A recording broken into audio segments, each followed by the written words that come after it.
മോളെ നാളെ നിന്നെ സൗത്തിലാണോ അതോ നോർത്ത് റെയിൽവേ സ്റ്റേഷനിലാണോ കൊണ്ടാക്കേണ്ടതെന്ന് തലേ ദിവസേ വളരെ മര്യാദയ്ക്ക് എൻ്റെ അച്ഛൻ ചോദിച്ചുകൊണ്ടിരിക്കുന്നതാണ്. അതിലിപ്പോൾ സംശയം എന്താ, സൗത്തിൽ തന്നെ എന്നും പറഞ്ഞിട്ട് പോകുന്ന ഞാനേ കറക്റ്റ് റെയിൽവേ സ്റ്റേഷൻ എത്താറായപ്പോൾ ടിക്കറ്റ് ഒന്ന് എടുത്ത് നോക്കി, അപ്പോൾ ദോ കിടക്കുന്ന നോർത്ത്. പിന്നെ ഞാൻ കേട്ടത് ചരിത്രമായി പോയിട്ടോ. അങ്ങനെ കറക്റ്റ് ഞങ്ങൾ മുഹൂർത്തത്തിൽ നോർത്തിൽ പോയി ഇറങ്ങി. അപ്പം തന്നെ ട്രെയിൻ വന്ന് ഞങ്ങൾ ഇങ്ങ് പോന്നു.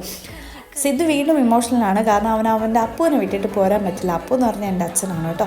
അങ്ങനെ ഇത്തവണ വന്ദേ ഭാരത് നമുക്ക് ബ്രേക്ക്ഫാസ്റ്റും ലഞ്ചും തരുന്നുണ്ട്. കാരണം 8:28 കയറി തുടങ്ങി 1:30 ഇറങ്ങി പോരുള്ളൂ. അപ്പോൾ 2 ഫുഡ് കഴിക്കാനുള്ള ടൈമുണ്ടല്ലോ.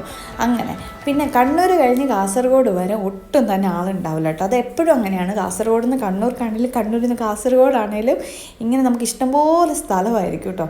അങ്ങനെ ഞങ്ങൾ കാസർഗോഡ് എത്തി. ശ്രീനിയാണ് കേട്ടോ ഞങ്ങൾ വിളിക്കാൻ വേണ്ടി വന്നത്. അപ്പോൾ അത്രേ ഉള്ളൂ.